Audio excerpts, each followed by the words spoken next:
अलीपुर नाम के एक छोटे से गांव में गीता और सुरेश नाम के पति पत्नी एक सुखी जीवन बिताते थे। सुरेश दिन भर खेतों में मजदूरी करके अपना घर चलाता था और पूरे परिवार को पालता था। सुरेश और गीता के 2 बेटे थे। बड़े बेटे का नाम रोहन और छोटे बेटे का नाम राज था। देखते देखते वो दोनों बड़े हो गए और गीता और सुरेश बूढ़े हो गए।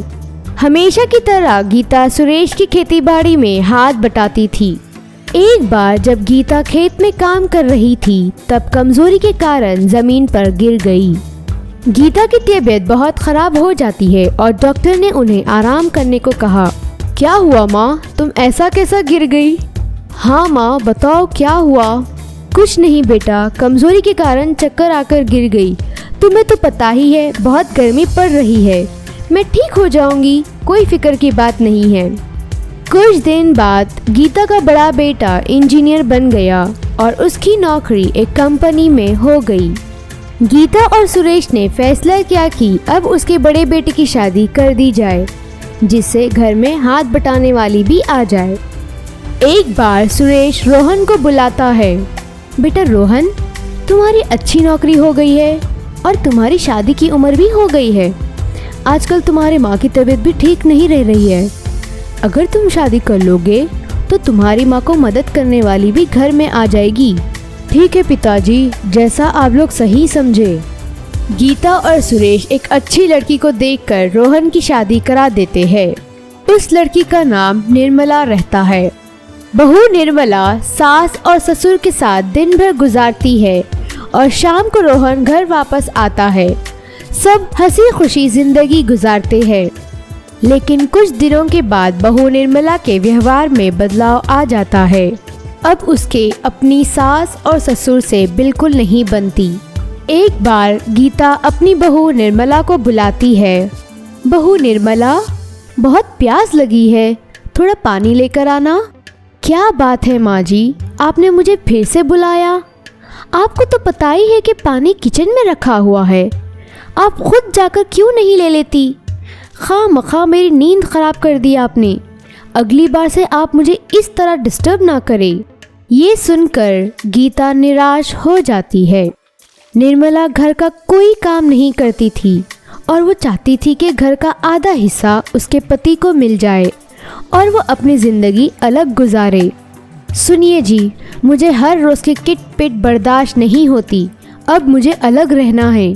आप अपना आधा हिस्सा ले लीजिए और हम लोग यहाँ से चले जाएंगे।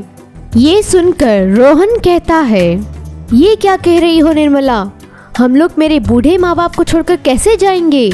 रोहन के इतने समझाने के बाद भी निर्मला अपनी बात पर अड़ी हुई रहती है और रोहन की कोई बात नहीं मानती है। इसके दूसरे दिन रोहन अपने माँ बाप के पास जाता है और उनसे कहता है, माँ, पिताजी, मैं इस रोज़ रोज़ के झगड़े से परेशान हो गया हूँ। मुझे मेरे जायदाद का हिस्सा दे दीजिए। मैं यहाँ से चला जाऊँगा और अलग रहूँगा। ये सुनकर गीता कहती है, ठीक है बेटा, अगर इसी में तुम खुश हो तो तुम यहाँ से चले जा सकते हो। इसके बाद रोहन और निर्मला अपना हिस्सा लेकर वहाँ से चले जाते हैं और अलग रहना शुरू करते हैं। इस तरह कुछ साल गुजर जाते हैं। गीता का छोटा बेटा राज की पढ़ाई भी हो जाती है और उसे एक अच्छी कंपनी में नौकरी लग जाती है। राज बहुत मेहनत करता है और अपना मन लगाकर काम करता है और कुछ ही सालों में तरक्की करता है और अपना घर बनाता है। इस तरह रोहन की हालत ख़राब हो जाती है और उसे पैसों की ज़रूरत पड़ती है। सुनो निर्मला, आजकल मेरी नौकरी अच्छी नहीं चल रही है। इस कारण मेरी तनख्वाह भी बहुत कम हो गई है। अब ये घर चलाना बहुत मुश्किल हो रहा है। हाँ रोहन, आप सही कहते हो। अलग रहना बहुत मुश्किल का काम है। इससे अच्छा तो हम लोग वहीं रहते थे। आपको तो पता ही है कि राज की नौकरी लग गई है और वो अच्छे पैसे कमा लेता है।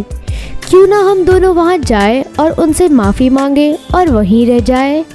इस तरह निर्मला को अपनी गलती का एहसास होता है और वो अपने सास ससुर के घर अपने पति के साथ जाती है और उनसे माफ़ी मांगती है।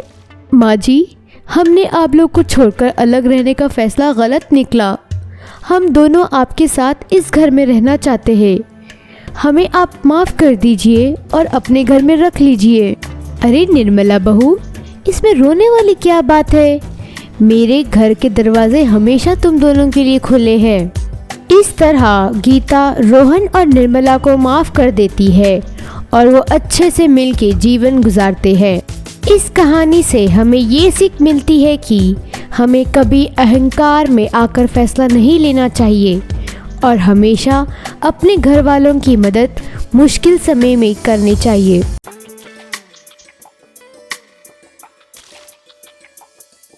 अगर आपको ये वीडियो पसंद आया है तो आपको हमारा चैनल भी पसंद आएगा, इसीलिए इस चैनल को सब्सक्राइब कीजिए और हमारे वीडियोस को लाइक कीजिए। रामपुर नाम के एक छोटे से गांव में अरविंद नाम का एक आदमी रहता था। अरविंद के घर में उसकी पत्नी माधुरी और उसकी एक बेटी दीपा रहती है। अरविंद बहुत अच्छी मिठाई बनाता था और उसकी एक मिठाई की दुकान भी थी। अरविंद और माधुरी हर रोज़ सुबह जल्दी उठकर मिठाई बनाते हैं और इसके बाद अरविंद वो मिठाई लेकर बाज़ार जाता है और अपनी दुकान लगाकर बेच देता है। इस दुकान से अरविंद का घर का खर्चा अच्छे से चल जाता है। कुछ दिन बाद देश में एक वायरस की वजह से बीमारी फैल जाती है। ये देखकर सरकार देश भर में लॉकडाउन करा देती है। लॉकडाउन के कारण अरविंद की दुकान भी बंद हो जाती है। अरविंद बहुत परेशान रहता है और माधुरी से कहता है, हमारी दुकान अच्छे से चल रही थी मगर इस बीमारी के कारण सब चौपट हो गया। सुनिए, आप इतना फिक्र ना करें, वक्त के साथ हर चीज़ ठीक हो जाएगी। इस तरह कुछ दिन गुजर जाते हैं और लॉकडाउन भी ख़त्म हो जाता है। सुनो माधुरी, लॉकडाउन अब ख़त्म हो गया, अब हम लोग अपनी दुकान फिर खोल सकते हैं। हाँ, ये तो बहुत अच्छी खबर है। मैं अब मिठाई बनाना शुरू कर दूंगी, कल आप अपनी दुकान में रखकर बेच सकते हैं। ये दोनों की बात सुनकर उनकी बेटी कहती है, क्या हुआ आप लोगों को? पहले कुछ दिनों से आप लोग बहुत परेशान दिख रहे थे और आज आप लोग बहुत खुश दिख रहे हो। कोई परेशानी की बात नहीं है बेटी, तुम फिक्र मत करो, अब से सब मुसीबत ख़त्म हो जाएगी और सब ठीक हो जाएगा। इसके दूसरे दिन अरविंद और माधुरी सुबह जल्दी उठ जाते हैं और पहले की तरह मिठाई बनाने का काम शुरू कर देते हैं। वो मिठाइयाँ लेकर अरविंद बाज़ार जाता है और अपनी दुकान फिर से खोलता है। बहुत दिनों के बाद आज दुकान खोली है, बस आज मेरा मिठाइयाँ बिक जाए तो मेरी परेशानियाँ ख़त्म हो जाएगी। अरविंद अपनी दुकान सुबह से शाम तक खुली रखता है मगर उसकी दुकान पर कोई भी नहीं आता है। वहाँ से निराश होकर अरविंद घर जाता है और सब बात उसे बताता है। आज तो एक भी ग्राहक दुकान पर नहीं आया और कुछ भी मिठाई नहीं बिकी। ये बीमारी के कारण कोई भी बाजार नहीं आ रहे हैं। अरे ये क्या बात है, अब तो वो बीमारी भी चली गई है और लॉकडाउन भी ख़त्म हो गया। लगता है लोग अभी भी उससे डर रहे हैं। अगर अब लोग बाजार में आकर ख़रीदारी नहीं करेंगे तो फिर कैसे चलेगा? अरविंद और माधुरी की बातें दीपा सुन लेती है और पास आकर कहती है, अगर लोग बाजार नहीं आ रहे हैं तो हमें ही अपनी मिठाई लेकर लोगों के पास जाना होगा। नहीं बेटी, ऐसा नहीं हो सकता। मैं पूरे गांव में मिठाई लेकर नहीं जा सकता और मुझे पता भी नहीं लोग मिठाई खरीदेंगे या नहीं। नहीं पिताजी, आपको मिठाई लेकर पूरे गांव फिरने की ज़रूरत ही नहीं है। तुम क्या कह रही हो? मुझे कुछ समझ नहीं आ रहा है दीपा। मैं समझाती हूँ। हम लोग अपनी दुकान का ऐप बनाकर फ़ोन पे डाल सकते हैं और जिन लोगों को मिठाई खरीदनी हो वो अपने फ़ोन के द्वारा खरीद सकते हैं। वो ऑर्डर लेकर आप मिठाई उनके घर पर दे दो। इस तरह वो घर बैठे मिठाई ले सकते हैं।